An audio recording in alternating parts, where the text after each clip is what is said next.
Илова жамдам! Баткендин Кадамжай районунда энесинен таяк жеген наристе бир туугандары менен кошо коопсуз жайга жайгаштырылды. Бул тууралуу Эмгек социалдык камсыздоо жана миграция министрлигинин маалыматында айтылат.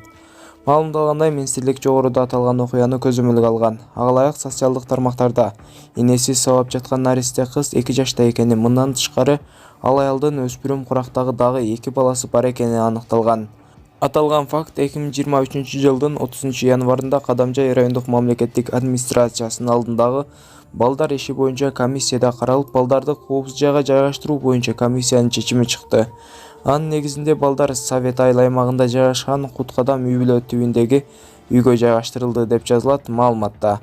Министрликтин маалыматы боюнча МШ 3 баласына 2022-жылдын июль айынан бери үй-бүлөгө көмөкчүлүк пулун 3600 сом алып келерин билдирген.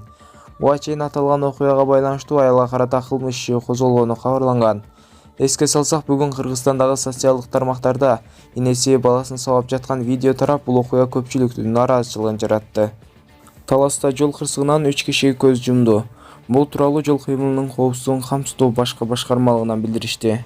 Маалыматка караганда, кечээ саат 21:00 чамасында Тараз-Талас суу-самыр жолунда Honda Step вагон жана ВАЗ-2107 үлгүсүндөгү унаалар сүзүшкөн.